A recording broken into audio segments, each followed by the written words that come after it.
শেষ মুহূর্তে গোলে ইতিহাস, প্রথম দল হিসেবে শেষ ১৬তে কানাডা। সংস্কার বাস্তবায়ন না হলে সরকার পতনের আন্দোলনের হুঁশিয়ারি নাসিরউদ্দিন পাটোয়ারির। দেশের স্বর্ণের দামে বড় পতন।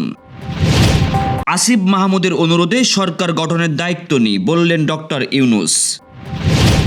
দেশের ১১ অঞ্চলে ঝড় বৃষ্টি ও ঝড় হাওয়ার আভাস। পাকিস্তানে হামলার অভিযোগ প্রত্যাখ্যান করল ভারত। ডাকহর্সে ব্রাজিলের বিপক্ষে জিততে চায় জাপান। দর্শক শুনছিলেন দিনের খবরের প্রধান শিরোনাম, এবার বিস্তারিত। তার আগে আমাদের ইউটিউব চ্যানেল সাবস্ক্রাইব করুন এবং সব খবর পেতে ফেসবুক পেজ ফলো করে রাখার পাশাপাশি ওয়েবসাইট ভিজিট করুন। যোগ করার সময়ের নাটকীয় গোলে দক্ষিণ আফ্রিকাকে ০-১ গোলের ব্যবধানে হারিয়ে বিশ্বকাপ প্রথমবারের মতো শেষ ১৬ নিশ্চিত করল সহ আয়োজক কানাডা। একই সঙ্গে নকআউট পর্বে জায়গা নিশ্চিত করা প্রথম দলও তারা। ম্যাচ জুড়ে বলের দখলে আক্রমণে স্পষ্ট আধিপত্য ছিল কানাডার, তবে দক্ষিণ আফ্রিকার দৃঢ় রক্ষণ এবং গোলরক্ষকের দুর্দান্ত সেভে নির্ধারিত ৯০ মিনিট পর্যন্ত গোলশূন্য ছিল ম্যাচ। শেষ পর্যন্ত যোগ করার সময়ের ৯১ মিনিটে স্টিফেন ইউস্টিকো গোল করে কানাডাকে কাঙ্ক্ষিত জয় এনে দেয়। প্রথম অর্ধে একাধিক সুযোগ তৈরি করেছিল কানাডা, কিন্তু গোল করতে পারেনি। তবে শেষ মুহূর্তের গোলে জয় তুলে ইতিহাস গড়ে বিশ্বকাপের শেষ ১৬তে জায়গা নিশ্চিত করে কানাডা। রোববার বিকেলে মৌলভীবাজার জেলা পরিষদ অডিটোরিয়ামে ১১ দলীয় ঐক্যজোটের বড়রেখা উপজেলা শাখার আয়োজিত জাতীয় নাগরিক পার্টি এনসিপির মুখ্য সমন্বয়ক নাসিরউদ্দিন পাটোয়ারি বলেছেন, গণভোটের রায়ের আলোতে প্রয়োজনীয় সংস্কার বাস্তবায়ন না হলে সরকার পতন আন্দোলনে যাবে তাদের দল। তিনি বলেন, শহীদের রক্তের সঙ্গে বেইমানি করা যাবে না এবং জনগণের দেওয়া ম্যান্ডেট বাস্তবায়ন করতেই হবে। তিনি আরও বলেন, গত ১৭ বছরের আন্দোলনে বিএনপি, জামাত ইসলামী সহ বিভিন্ন রাজনৈতিক দল ফ্যাসিবাদী ব্যবস্থা অবসানের লক্ষ্যে একসঙ্গে আন্দোলন করেছে। নাসিরউদ্দিন পাটোয়ারির দাবি, জনগণ নির্বাচনে দুটি বিষয়ে রায় দিয়েছে, একটি দেশের সংস্কারের পক্ষে, অন্যটি জনপ্রতিনিধি নির্বাচনের জন্য। তাই জনগণের প্রত্যাশা অনুযায়ী সংস্কার বাস্তবায়ন করা না হলে কঠোর আন্দোলনের কর্মসূচি দেওয়া হবে। দেশের বাজারের বড় ব্যবধানে স্বর্ণের দাম কমিয়েছে বাংলাদেশ জুয়েলার অ্যাসোসিয়েশন বাজুস। নতুন সিদ্ধান্ত অনুযায়ী প্রতি ভরিতে ৩,২৬৬ টাকা কমিয়ে ভ্যাটসহ ২২ ক্যারেটের ১ ভরি স্বর্ণের দাম নির্ধারণ করা হয়েছে ২,২৫,২৯০ টাকা। সোমবার সকাল ১০টা থেকে নতুন এ দাম কার্যকর হয়েছে। বাজুস জানিয়েছে, স্থানীয় বাজারে স্বর্ণের দাম কমে যাওয়ায় সার্বিক পরিস্থিতি বিবেচনায় এই সিদ্ধান্ত নেওয়া হয়েছে। নতুন মূল্য অনুযায়ী ২১ ক্যারেটের প্রতি ভরি স্বর্ণের দাম ২,১৫,১৪২ টাকা, ১৮ ক্যারেটের ১,৫৪,৭৫৮ টাকা এবং সনাতন পদ্ধতির স্বর্ণের দাম ১,৫০,৯৩২ টাকা নির্ধারণ করা হয়েছে। তবে স্বর্ণের দাম কমলেও রূপার দাম কোনো পরিবর্তন আনা হয়নি। বর্তমান ২২ ক্যারেটের ১ ভরি রূপা ৪,৬৬৬ টাকার দামে বিক্রি হচ্ছে। বাজুস জানিয়েছে, পরবর্তী ঘোষণা না দেওয়া পর্যন্ত নতুন স্বর্ণের দামই দেশের সব জুয়েলারি প্রতিষ্ঠানে কার্যকর থাকবে।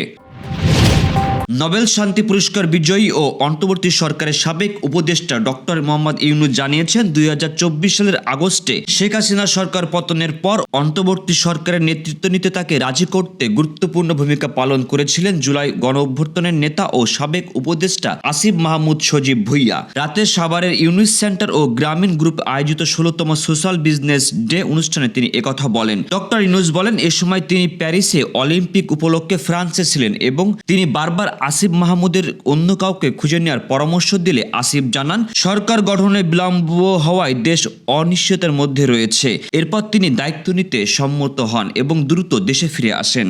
অনুষ্ঠানে জুলাইয়ের আরেক নেতা ও সাবেক উপদেষ্টা নাহিদ ইসলামের প্রশংসা করেন ডক্টর মোহাম্মদ ইউনূস। তিনি বলেন, নাহিদ শুধু একজন ব্যক্তি নয়, তিনি একটি ইতিহাস।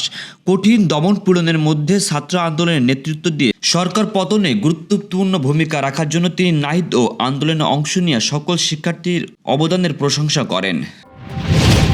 দেশের ১১ অঞ্চলের উপর দিয়ে সোমবার ঘন্টায় ৪৫ থেকে ৬০ কিলোমিটার বেগে বৃষ্টি বা বজ্রবৃষ্টি সহ অস্থায়ীভাবে দমকা কিংবা ঝড়ো হাওয়া বয়ে যেতে পারে বলে জানিয়েছে বাংলাদেশ আবহাওয়া অধিদপ্তর। এই পরিস্থিতিতে নদীবন্দরগুলোকে ১ নম্বর সতর্ক সংকেত দেখাতে বলা হয়েছে।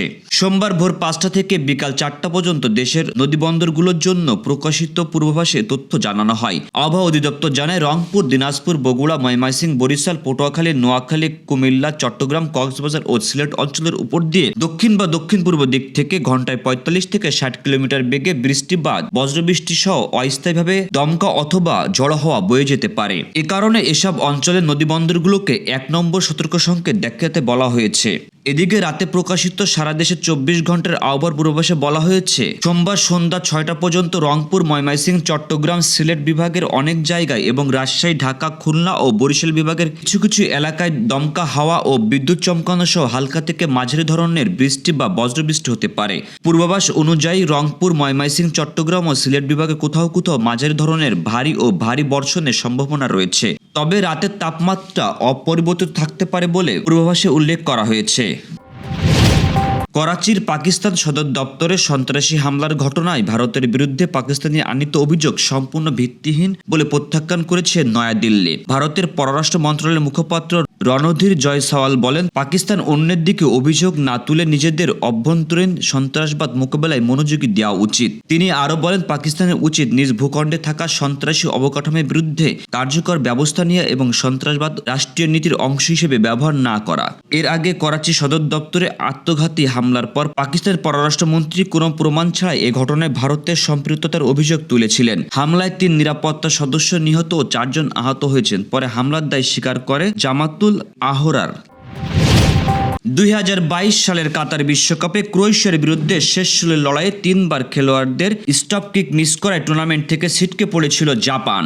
সোমবার উত্তর আমেরিকা বিশ্বকাপে ইউস্টেন স্টেডিয়ামে ব্রাজিলের বিপক্ষে ম্যাচটি যদি ড্র হয় তবে খেলোয়াড়দের কাঁধে একটি বড় সিদ্ধান্তের বোঝা নিজে তুলে নেওয়ার প্রতিশ্রুতি দিয়েছেন জাপানি কোচ মুরায়াসু বলেছেন, এবার যখন প্ল্যানটি শুট আউটের মুহূর্ত আসবে তখন গতবারের মতো খেলোয়াড়দের উপর ছেড়ে দিব না। আমি মনে করি এবার সিদ্ধান্তটি আমিই নেব এবং ঠিক করব কে শট নেবে। ব্রাজিল ও জাপানের মধ্যে শক্তির তারতম্য আছে। 58 বছর বয়সী কোচ জাপানকে নির্ভর হয়ে খেলাতে চান, তাই নিজেদের ডার্ক হর্স বলে জানালেন, আমরা ডার্ক হর্স হিসেবে জিতব। ব্রাজিল এবং জাপানের মধ্যে পার্থক্য থাকাটা স্বাভাবিক। ব্রাজিল যদি চ্যাম্পিয়ন হয় 1 নম্বর দাবিদার হয়, তবে আমরা চ্যাম্পিয়ন হওয়ার ডার্ক হর্স দাবিদার। তিনি আরও যোগ করেন, আমাদের প্রতিপক্ষের সম্মান করি, তবে আমাদের জেতার সুযোগ রয়েছে। আমরা ইতিহাস বদলে দেব। দর্শক, এই ছিল দুপুরের আয়োজন। সন্ধ্যার খবর দেখার আমন্ত্রণ রইল। এতক্ষণ সাথে থাকার জন্য ধন্যবাদ।